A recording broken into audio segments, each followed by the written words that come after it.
Hi hello నమస్తే welcome to Suman TV. నేను మీ ముద్దం విక్రమ్. ప్రపంచంలో ఉన్న క్రికెట్ అభిమానులందరూ ఈరోజు ఇండియా వైపు చూస్తున్నారని చెప్పవచ్చు. ఎందుకంటే T20 world cup final match ఈరోజు ఇండియాలో జరగబోతుంది.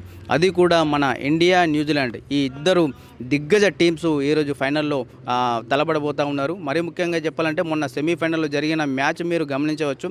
ఎంత నరాలు తెగే ఉత్కంఠ మధ్య మన ఇండియా విన్ అవ్వడం అయితే జరిగింది. ఈసారి ఫైనల్ మ్యాచ్లో కూడా మన టైప్ ఆఫ్ గేమ్ ఆడి ఖచ్చితంగా ఇండియా పెద్ద ఎత్తున విన్ కావాలని చెప్పేసి ఇక్కడ క్రికెట్ అభిమానులు కోరుతూ ఉన్నారు. ఇక్కడ చాలామంది ఇక్కడ క్రికెట్ అభిమానులు ఉన్నారు. ఒకసారి వాళ్ళకి అడిగి తెలుసుకుందాం ఇండియా ఏ రకంగా పర్ఫార్మెన్స్ చేయబోతూ ఉంది, వాళ్ళు అంచనాలు ఏ విధంగా ఉన్నాయి, అన్ని విషయాలు మనం ఈ క్రికెట్ అభిమానులకు అన్నీ తెలుసు. బ్రదర్, మీ పేరు? మనోజ్ సార్. ఇప్పుడు ఇండియా గెలవాలంటే మన ఇండియన్ బౌలర్లలో ఎవరు ఎక్కువ వికెట్లు తీసే అవకాశం ఉన్నది ఈ ఫైనల్ మ్యాచ్లో? మనకు మెయిన్ బౌలర్గా ఇంతవరకు అయితే మనం బుమ్రానే ఎప్పుడు కూడా లెజెండ్ బుమ్రానే మనము గుర్తిస్తాము మన దాంట్లో అయితే. ఎందుకంటే అతను చాలా ఇప్పటివరకు వికెట్లు మనకు డెత్ ఓవర్స్లో కానీ ఎప్పుడు మనకు వికెట్ అవసరం ఉంటే అప్పుడు మనకు బుమ్రాకు పిలిచి ఒక వికెట్ లేకపోతే తక్కువ రన్లు. పోయిన మ్యాచ్లో కూడా మనం చూసినట్టయితే డెత్ ఓవర్స్లో 9 రన్స్ 6 రన్స్ చాలా ఎగ్జిక్యూటివ్గా బౌలింగ్ చేశారు. అందుకోసం బుమ్రానే మన మెయిన్ బౌలర్గా మనం గుర్తిస్తాం. ఇప్పుడు సెమీఫైనల్ మ్యాచ్లో వరుణ్ చక్రవర్తి చాలా ఎక్కువ రన్స్ ఇచ్చారు కదా. వరుణ్ చక్రవర్తి ఎక్కువ రన్స్ ఇచ్చాడు ఎందుకంటే అక్కడ స్పిన్ అనేది ఎక్కువ లేకుండే, డ్యూ లేకుండే కాబట్టి స్పిన్ అనేది దొరకలేదు మన బౌలర్స్కి. అతను స్పిన్ బౌలర్ కాబట్టి స్పిన్ అనేది లేకుండే కాబట్టి అతను అంత ఫామ్ చేయలేకపోయిండు. ఈసారి మనకు అహ్మదాబాద్లో స్పిన్ అనేది కనిపిస్తుంది, పర్ఫామ్ చేసే ఛాన్సెస్ ఉన్నాయి.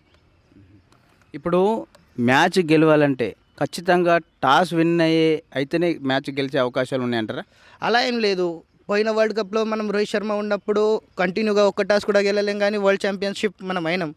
ఈసారి కూడా టాస్ గెలిచినా గెలవకపోయినా ఏం పర్వాలేదు, కానీ మన స్కోర్ బోర్డు చేజింగ్ లేకపోతే బాగుండు. ఫస్ట్ బ్యాటింగ్ మనం చేసి 200+ స్కోర్ చేస్తే గెలిచే ఛాన్సెస్ ఎక్కువ ఉంటాయి. ఫస్ట్ బ్యాటింగ్ మనం చేస్తే గెలిచే ఛాన్సెస్ ఎక్కువ ఉన్నాయంట. అవును సార్. ఇప్పుడు మన బ్యాటర్లలో ఎవరు ఎక్కువ స్కోర్ చేసే అవకాశాలు ఉన్నాయి? ఇప్పటివరకు అయితే పోయిన లాస్ట్ 2 మ్యాచెస్లో నాకౌట్ మ్యాచ్లో సంజు శాంసన్ మరియు సెమీఫైనల్లో కూడా సంజు శాంసన్ చాలా బాగా ఆడారు. ఆయనకు ముందు ఛాన్స్ దొరకకపోయినా కూడా ఈ 2 మ్యాచెస్లో చాలా బాగా పర్ఫామ్ చేసేసి తన గుర్తింపును తను చాటించుకున్నాడు. కానీ ఇక్కడ మనం చూసినట్టయితే ఇషాన్ కిషన్ కూడా ఫామ్లో ఉన్నాడు, కానీ అభిషేక్ శర్మ కొంచెం స్లో డౌన్ అయినా కూడా ఈసారి వెల్ పర్ఫామ్ చేయాలని మనం కూడా ఆశిస్తున్నాం. గత కొన్ని మ్యాచ్లుగా అసలు అభిషేక్ శర్మ పర్ఫార్మెన్సే లేదు కదా. ఇప్పుడు ఎక్కడ సార్, ఇప్పుడు పోయిన మ్యాచ్లో వరుణ్ చక్రవర్తి మీరు అన్నట్టు కొంచెం పర్ఫార్మెన్స్ లేదు. దానికన్నా ముందు మ్యాచ్లో మొత్తం వరుణ్ చక్రవర్తి వికెట్స్ ఉన్నాయి.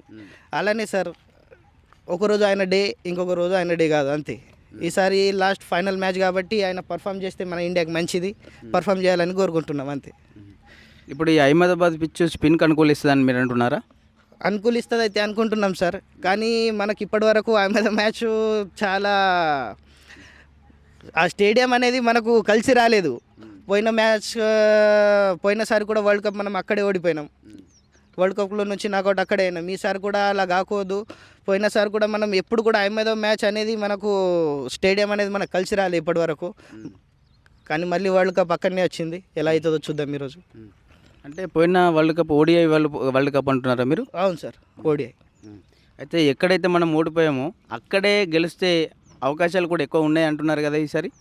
ఉన్నాయి, కానీ సార్ ఇప్పటివరకు అయితే మన ఫ్యాన్స్కి నమ్మకం ఏమైందంటే ఆ స్టేడియం మనకు కలిసి రాలేదు.